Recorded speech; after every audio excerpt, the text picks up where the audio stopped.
gente! Como é que vocês estão? Espero que vocês estejam bem.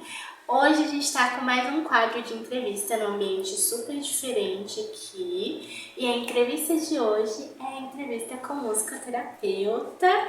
E hoje a gente vai entrevistar a Ariadna Santos, gente. Ela é musicoterapeuta, educadora musical, professora de percepção no conservatório. Então, vamos ver a Ariadna! Oi! Então, gente, apresenta aí pro pessoal, Ariadna. Oi, gente, sou a Ariadna, como o Isis já falou, né? Trabalho como professora de música, sou musicoterapeuta, educadora musical e professora no Conservatório Lourenço Fernandes. É uma alegria estar aqui hoje. Eva! Então tá, gente, bora pra entrevista, então. Bom, primeira pergunta. Como é relacionar a música com a parte de terapia? É a gente compreender que a música ela pode ir muito além daquilo que nós imaginamos. É oferecermos possibilidades diversas às pessoas, independente das suas necessidades, mas auxiliar ali na procura de um bem-estar, de uma melhor qualidade de vida e auxiliar de maneira terapêutica, né? Onde o nosso principal objetivo é contribuir ali com as necessidades daquela pessoa. Uma resposta bem completa. Próxima pergunta. Você sempre gostou de música? Sempre. Desde criança, na educação infantil, quando eu estudava, na minha escolinha a gente tinha muitas atividades musicais, de dança, canto. E depois, desde os 11 anos, eu entrei no conservatório, foi quando eu comecei a estudar. E aquilo fez sempre parte, sabe, do meu universo pessoal, as músicas, as canções, para tocar, cantar e curtir também. Sim, me identifico super. Tá, bora a próxima pergunta. Qual é a sua parte preferida da musicoterapia? Ajudar o próximo, sem dúvida.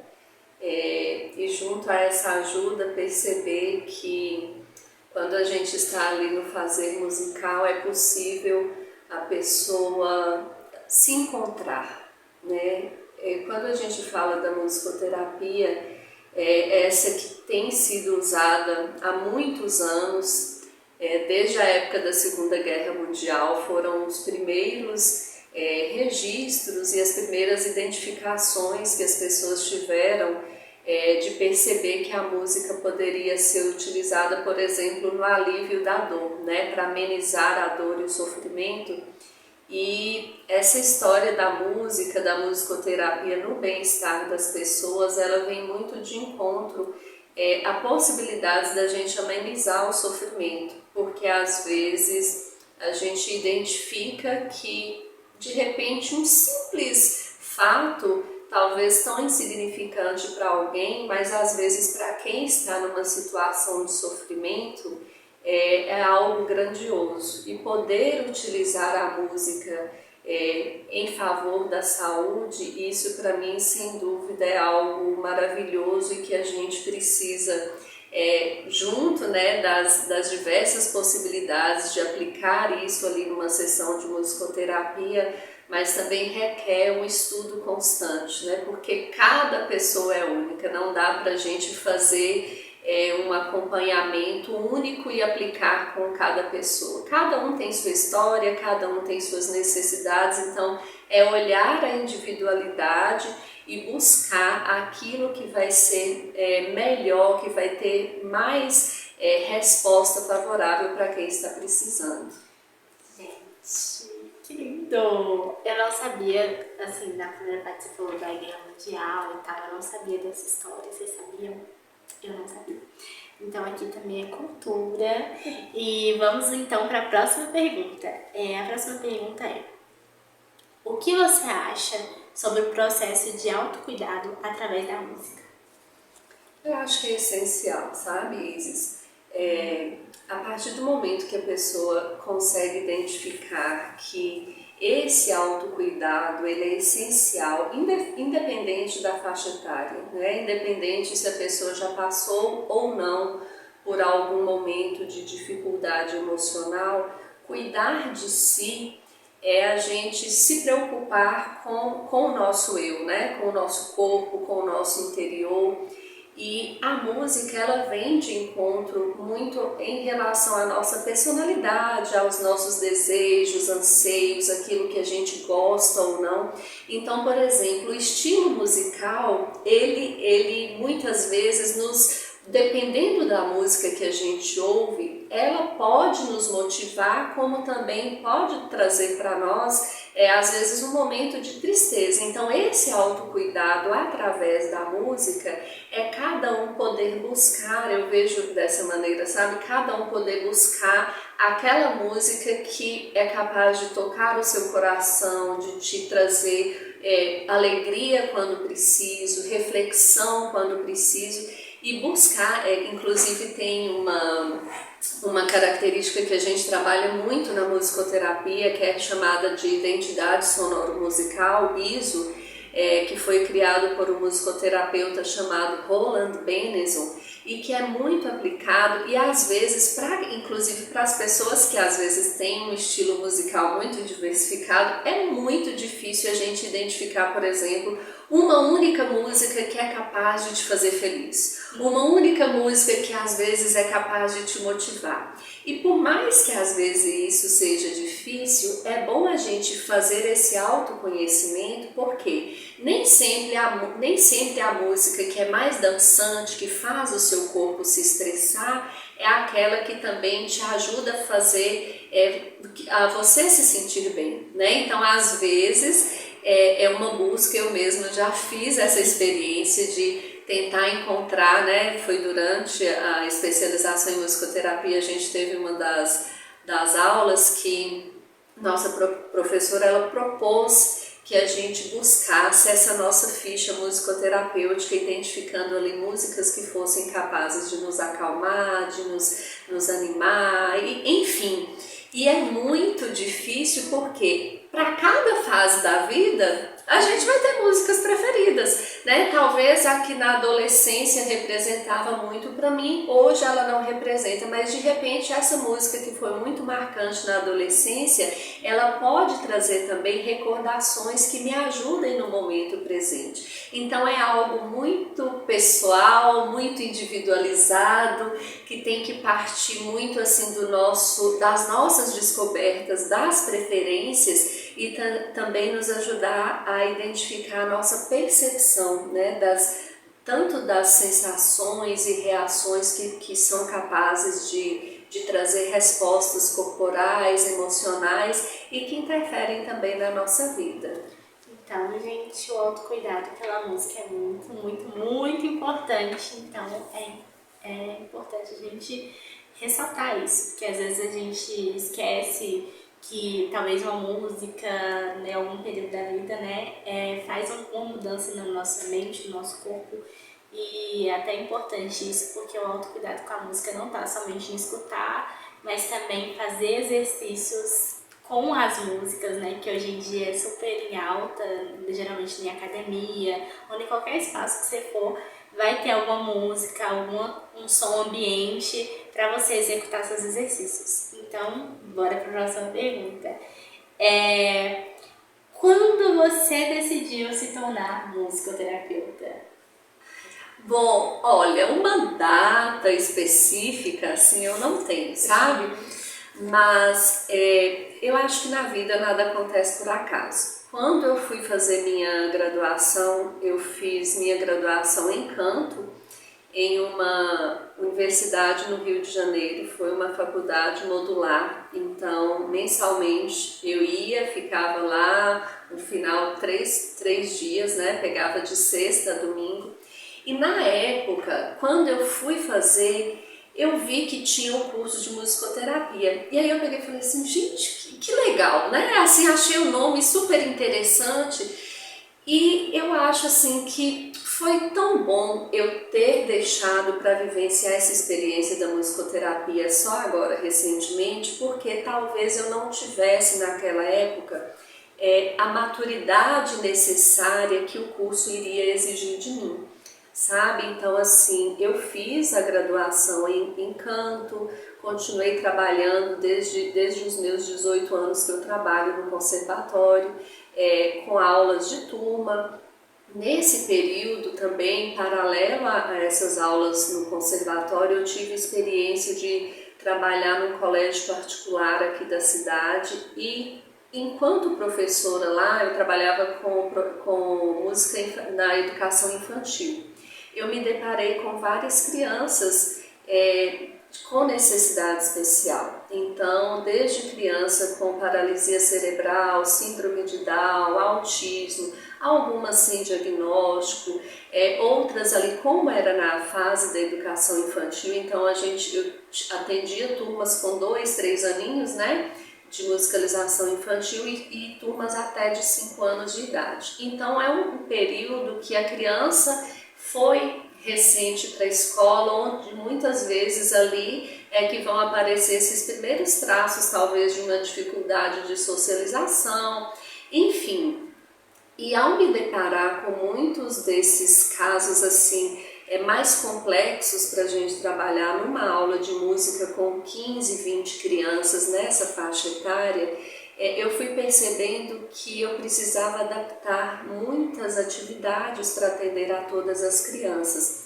E aí comecei a buscar cursos, palestras presenciais e online, tudo que eu encontrava que falava um pouco mais dessa questão de utilizar a música na saúde para ajudar as crianças. Eu ainda não era musicoterapeuta, eu era uma professora de música, mas que eu percebia que aqueles estímulos musicais e sonoros, eles traziam ali diferenças na postura, na fisionomia daquelas crianças. Às vezes alguns se motivavam mais, outros tinham uma certa resistência quando a gente utilizava alguns instrumentos com a turma toda, então eu precisava ter uma atenção especial com aquelas crianças. E aí eu fui pensando e observando, eu preciso aprender um pouco mais. E fui atrás, tive o convite de uma fonoaudióloga aqui da cidade que, observando meu trabalho com as crianças, ela sinalizou para mim, todos me chamavam, né, carinhosamente de Tia Ade, muitos me chamam até hoje de Tia Ade, e ela falou assim, Tia Ade, ela observou que na turma da filha dela, várias meninas ali, era, se não me engano, no primeiro ano infantil, já estavam desempenhando uma habilidade muito boa, inclusive para leitura.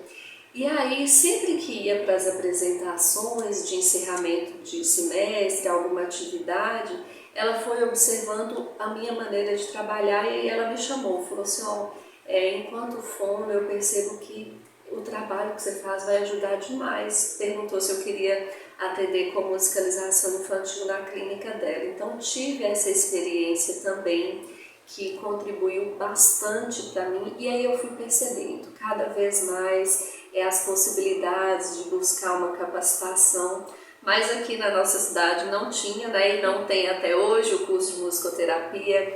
O mais próximo que tinha era Belo Horizonte, mas o curso regular, né, então para eu fazer uma nova faculdade, eu teria que mudar completamente, né, minha estrutura de trabalho e tal para poder dedicar.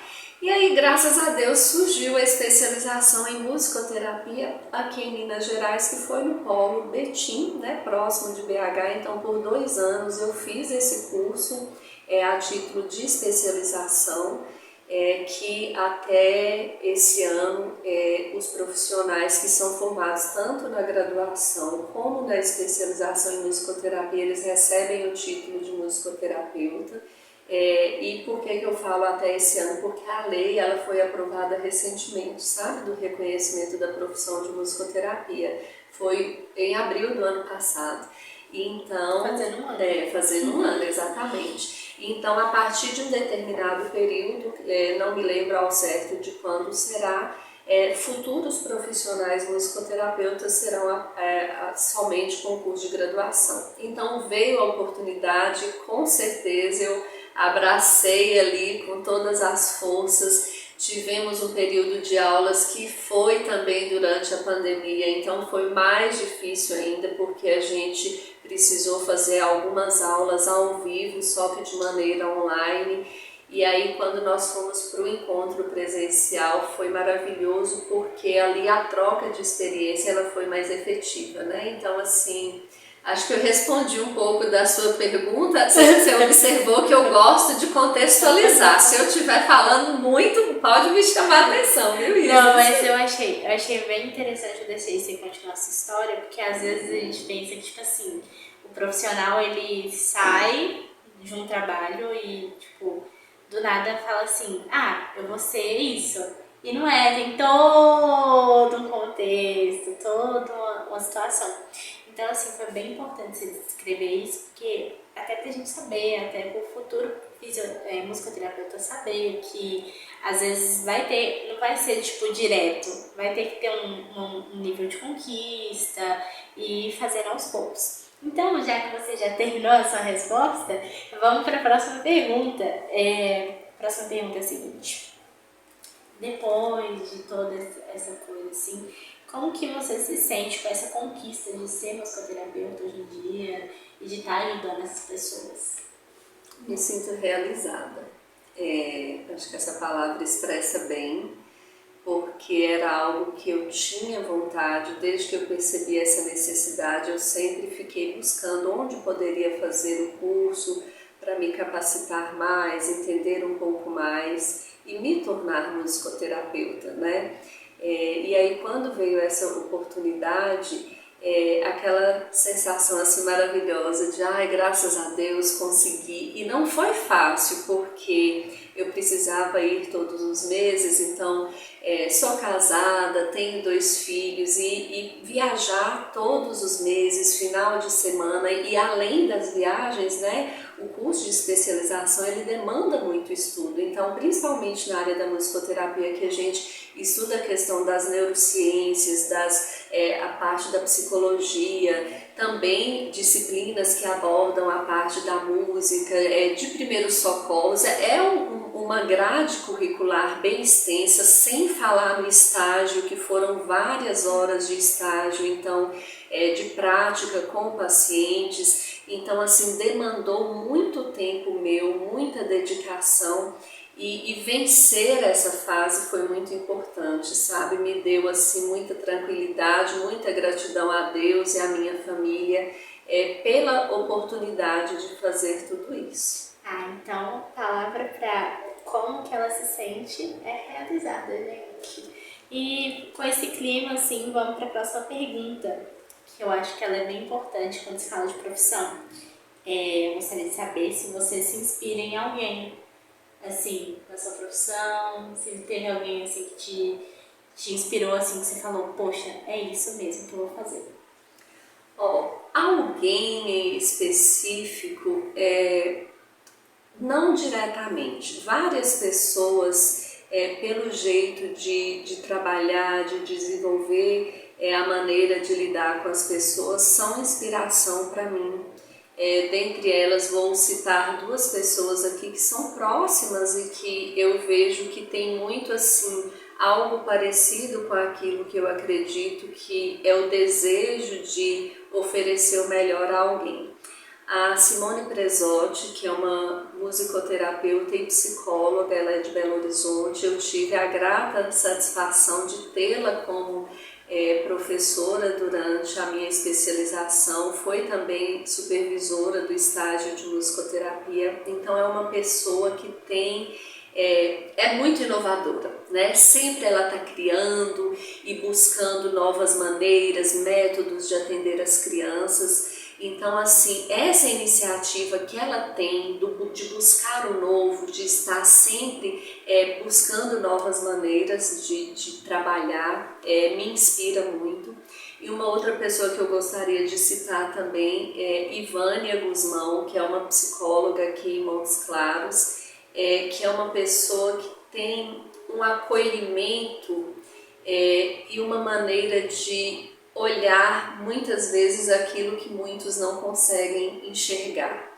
e de, através da sua profissão, eu vejo que ela contribui de maneira assim grandiosa na vida das pessoas. E quando eu resumi assim, certamente, né, agora não me veio assim à cabeça muitas pessoas, mas eu acredito que mencionar esses dois nomes eu consigo abranger aqui tudo que representa para mim, sabe? Quando eu busco no meu lado profissional, Isis, trabalhar nessa área, o meu principal desejo é ajudar. É ajudar as pessoas, é fazer a diferença na vida das pessoas. E não almejo, não tenho assim tanta ambição por visibilidade, sabe? De querer estar nas mídias. Mas o que me toca tão profundo e que me motiva a cada dia é ir lá e ajudar aqueles que muitas vezes precisam simplesmente de alguém que possa acolher, de ouvir, de uma música que o ajude a expressar ou identificar os sentimentos ou até a se expressar, como um caso de um paciente que eu tenho de musicoterapia, que a gente não utiliza a fala para se comunicar, porque ele é uma pessoa que ele tem uma condição muito complexa de saúde, tem traqueostomia, não fala, não movimenta, e através da música é como se a gente estivesse dialogando sempre, sabe? Então, assim, essa motivação em usar o som e a música para que ele possa expressar, às vezes, simplesmente quando ele consegue abrir o olho, ou movimentar a cabeça, ou mexer a sobrancelha, são respostas, ou às vezes até conseguir apertar a minha mão, são respostas que eu falo assim, gente, talvez não precisa palavras, né? Tem realmente coisas que às vezes é só o toque, o olhar, não precisa você falar alguma coisa, né? Aquele negócio, às vezes uma imagem vale mais que mil palavras, então você tá vendo ali a pessoa e você tá vendo a reação dela, então já valeu, não precisa falar nada. E só para completar, antes de ir para a última, e em contrapartida, às vezes também nos meus atendimentos com crianças, tem um paciente meu, nível 3 de autismo, e que às vezes é difícil que ele consiga se tranquilizar.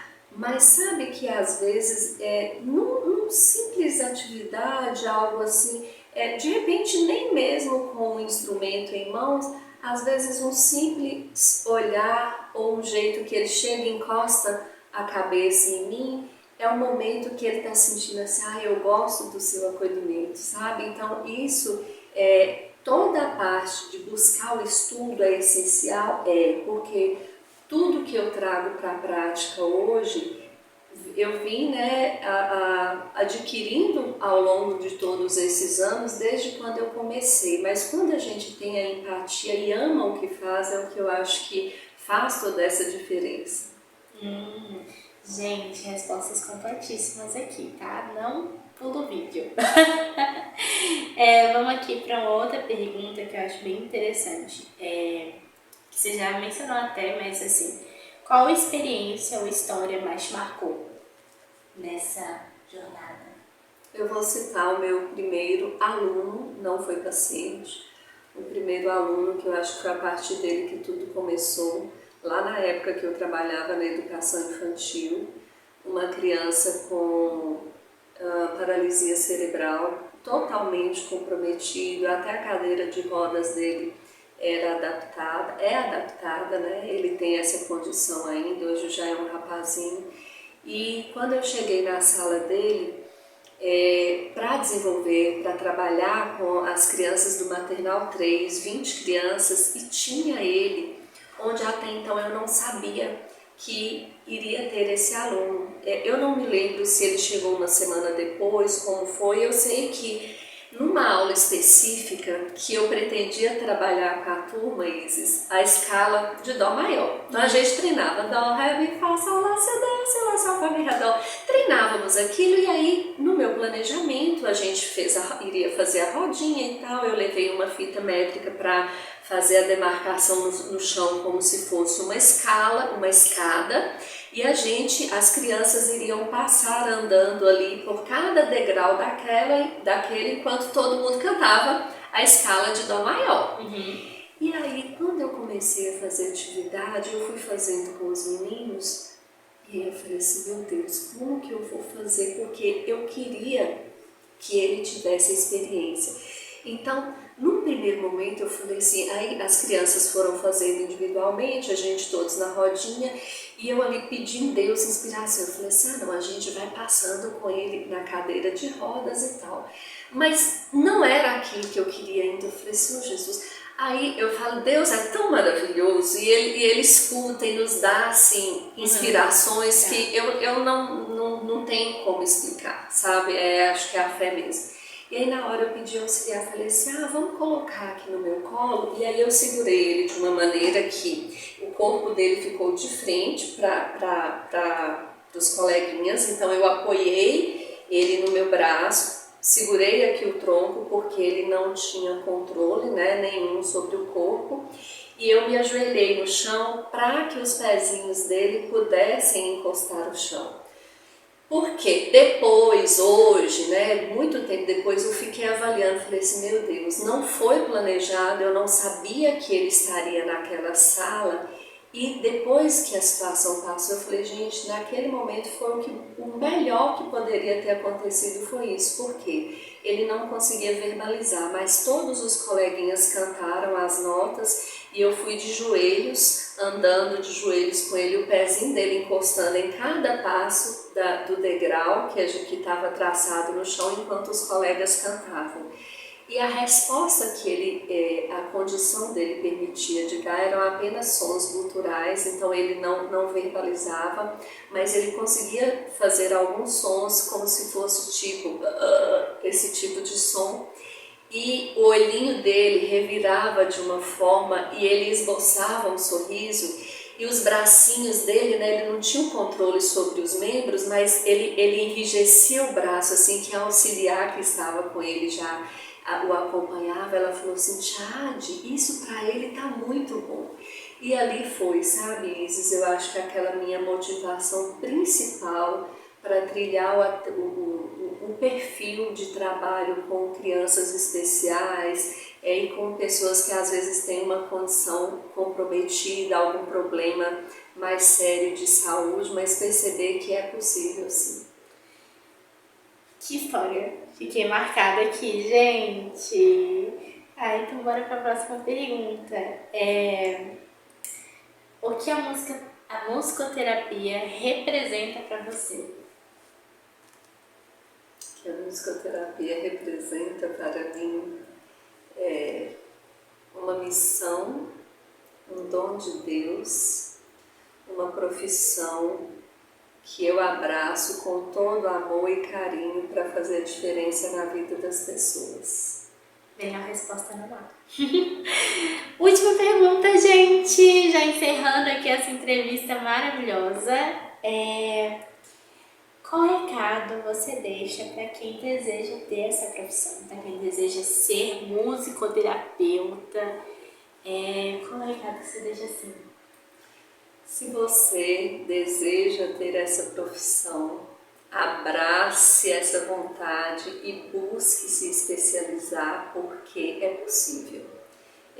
Talvez aqui na nossa cidade, por ainda não ter o curso, seja uma representação de uma certa dificuldade, mas busque estudar, busque ler artigos, acessar os sites confiáveis, e aí eu deixo aqui o site da UBAM, que é a União Brasileira das Associações de Musicoterapia, que é o órgão, né, responsável aqui no Brasil por gerenciar e nos informar de maneira coerente as faculdades que têm o curso de musicoterapia. Então, se é algo que você tem vontade e que percebe essa possibilidade de você utilizar, associando tanto a parte do conhecimento, mas também com o seu desejo de ser terapeuta. O que é buscar ser terapeuta, né? É você utilizar ali da sua atividade para ajudar alguém, né? Para promover às pessoas aquilo que é terapêutico, aquilo que ajuda a fazer bem. Então, é possível? É. Às vezes é desafiador? Sim, sempre, porque ninguém é igual a ninguém. Nós vamos ter que estudar para atender cada paciente, porque cada especificidade ela é única. A característica que eu tenho que aplicar, eu posso ter uma mesma faixa etária, o mesmo perfil, mas músicas completamente diferentes para ajudar a cada um. Então vá em frente com muito estudo, muito discernimento e muita sabedoria, sem parar de estudar, mas fazendo aquilo que te move, que é ajudar o próximo. Gente, é isso. A gente está finalizando. Eu gostaria muito de agradecer a Ariadne, essa mulher maravilhosa. Eu que agradeço. Que é a minha musicoterapeuta. Tenho esse privilégio. Então é isso, gente. A gente vai encerrando por aqui. Dá um tchauzinho. Tchau, gente. Obrigada por me ouvir. Espero que tenha tirado as dúvidas. Qualquer coisa, estamos aí, tá? Sim, eu vou deixar o contato dela por aqui. E é isso, gente. A gente vai chegando ao final da nossa entrevista. Espero de verdade que vocês tenham gostado. Ficou um pouquinho longa, mas às vezes vídeos longos são necessários para... são necessários para esclarecer todas as dúvidas. E também é um tempinho que vocês vão ter comigo, com Tiade, assim, companhias maravilhosas. Enfim, parei de gracinha. Um beijo e tchau! Até a próxima! Não esquece de curtir e compartilhar para quem deseja ser musicoterapeuta, tá bom? Tchau!